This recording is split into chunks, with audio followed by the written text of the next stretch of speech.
It's actually a universal conspiracy that the moment you're really happy, your ex keeps knocking on your door.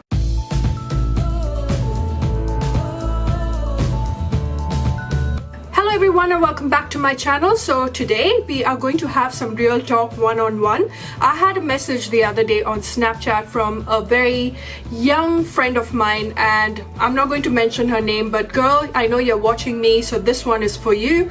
And she sent me a message saying that how do you deal with breakups, and she had just broken up after about 3 years of her relationship, and she found out that the boy wasn't treating her right, and she broke up and it has completely devastated her. So I thought, why not make more videos of such real talk where I take one of your problems and I make a topic out of it and I discuss exactly how I have tackled it or how you should tackle it. So what not to do when you break up? I'm going to be talking about those 10 rules that you need to follow if you have gotten out of a relationship. First of all, my heart bleeds for you. I know how it feels. It's very painful. I have been there. I've been there a couple of times. Okay, fine. A lot of time. Number one is the most important rule. Cut off from anyone and anything associated with your ex. I know you have that urge to call. You have that urge to hear his voice. I know you want to find out whether he's missing you. Girl, he's not. You also want to call and tell him how much you love him, how much he means the world to you. Or you are just nasty and you just want to call him and tell him, go die and float in the gutter.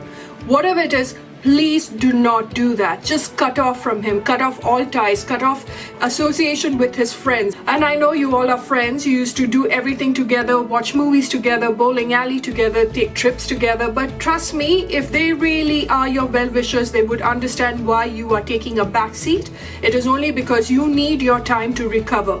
But keeping in touch with them will only make you a little more anxious. You would want to know exactly what he's up to, where he is, who he's associating himself with, and his friends don't need to remind you of that. So best thing to do is just completely stay away, guys. This is the most important rule besides other 9 important rules. Number 2, delete him from social media. And I know that this might be really difficult for you at the moment because you are in that mode where you're trying to hang on to each and every little bit of him, and let me tell you, it is doing you absolutely no good. Do yourself a favor and stop stalking him with the Pink Panther theme right at the back, because you are not a detective. Whether he's found a new girl, who he has dated, who he's not dating, my god, that's so time consuming to go on Facebook. And girl, I have been there, alright? I have been like the #1 stalker, but just let me tell you, it just didn't do me any good.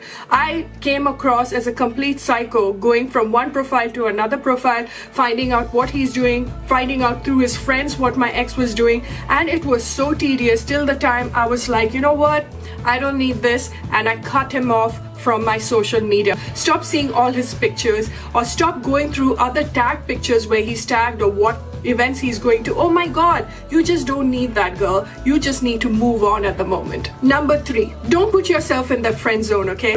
We are not in some TV sitcom where, we are all friends and we hang out together and we're there for each other. Hell no. When a boy calls you and says, can we be friends? It's just a very selfish motive from his part, because he wants to know, he's actually dying to know whether what you're up to, whether you're doing something new or you're doing someone new. You don't need to be his 3 a.m. call. Please get over the fact that there is no such thing as closure. Get out of it, because it's just not a great thing to be in that friend zone. You just don't want to share your good day with him. You don't want to listen to what all good has happened to him. Trust me on that. And especially if you are in the friend zone where he's comfortable enough to tell you about the girl that he likes, oh boy, what a jerk. You don't need someone like that in your life. Number 4, do not take him back. Please do not take him back. He has not changed. Nothing has changed. Everything is going to be the same situation if you do take him back. I have so many friends of mine who have broken up and who, after just one phone call and one apology or one tiny crocodile tear that's been shed, that they would just run back into that person's arms. Just let me tell you that it's a universal thing that the moment you are happy, your ex just comes knocking on your door. And also I want to tell you, a few of the guys out there, for them it is more like a challenge to get you back and to get you into their life. It is not about apologizing and realizing their mistakes. Are going to go back to that same situation, the same scenario. It might look great for a week, it might look great for 2 weeks, but after that it is going to come back to zone number 1, where you are going to be thinking, hell, haven't I been seeing this again? This is like a deja vu for me, and this is the main reason why I dumped your sorry ass. Fifth thing that you should not do after your breakup is seek revenge, because that is like, you are just hitting your own head on the wall and hurting yourself. Because let me just tell you, you come across as really petty, and I know there are times when you just want to bury your ex 6 feet under, and I've had some really wild thoughts where I have shot him in the head and I've buried him, I've gone for his funeral and I've spat on his grave. I've done all that in my head, but in real life I just acted and pretended as if I'm just not bothered and I'm not affected. Just let me tell you why. Because seeking revenge is so time consuming. Who has the time to sit and plot someone's murder? Seriously, believe in the word karma. The universe will take care of you. If he has harmed you when your every intention towards him was really good, or towards her was very good, then just leave it to the universe, because it has an amazing sense of humor. Let it just play out. So please leave his pets alone. Poor things. I mean, don't bring them into the equation. You don't even need to take the key and scratch his car. Man, I'm giving you ideas. Entire thrill of revenge only feeds hatred and bitterness, and believe me, it is so time consuming. Nobody has the time to get that bitter, that revengeful, and you know what?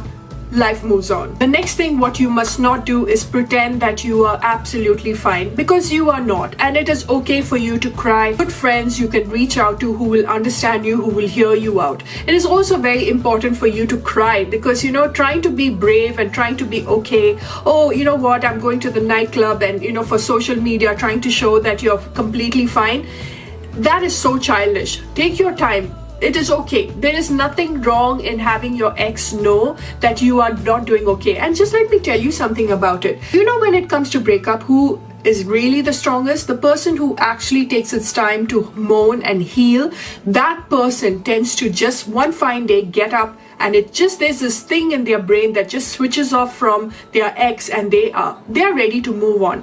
The person who immediately goes from one relationship like a rebound, goes for parties, drinks, shows on social media that they're pretty much fine, are the ones that are not fine.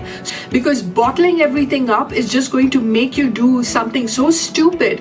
One fine day, you're going to be in that stage where you're completely drunk and you're making that phone call, which you must not. Point number 1. But all I'm trying to tell you is get more stronger, get more fitter. And that is what I'm trying to tell you in my next point. Don't let yourself go completely. And I'm talking about physically, I'm talking about mentally, I'm talking about emotionally. What many of us tend to do after our breakup is not take care of ourselves. The best form of revenge, if there is one, is getting yourself physically fit. Going to the gym and venting out all your frustrations and your anger into an activity, or going for a run, or going for a walk, or whatever is your form of activity, will just bring your body all the good that it requires. And when you look good, you feel good. You should feel so good about yourself that for some reason you bump into them, you are giving off a message saying that, you know what, I'm actually fine without you. Bye-bye. The next thing you must do is not gossip. What goes on between you and your man or your woman is between you and your partner. Talking about, things like, oh, he used to do this or she used to do that, or how much I spent for him, or how much I used to spend for her. It's the pettiest thing to do, and it's not very matured. Because when you were in that relationship, whatever that you did for that person was done with so much of love, and you actually saw a future together. Who did how much for whom? Who spent so much? What gifts you bought for the person? What gifts you want back from the person? That just defines your character. And you know what? You can make out a person's class after they break up. The way that they shut up about the relationship, or you have friends who would like to just trigger off a conversation, people who just like to irritate you and just instigate a conversation going on, saying, hey, you know what?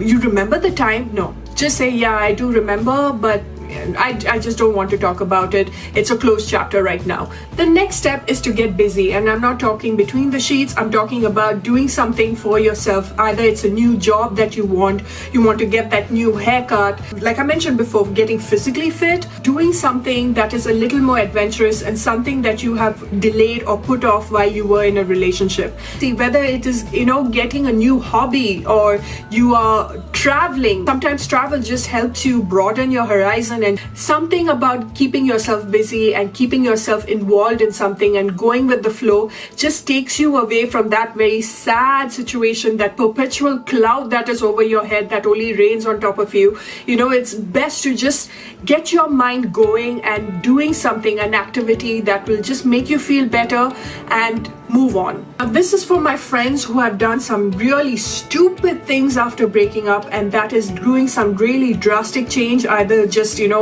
getting that extreme haircut where they literally shave their head, or getting a piercing which they really didn't want but they just wanted to come across as tough and a badass, or getting a tattoo which they actually regret right now. Go into this glorious I Will Survive theme song. So you really need to keep a check on yourself when you get that wild instincts, when you really want to when you're trying to show that I need something that's going to make me stronger, and it's something that's going to make me feel like a survivor.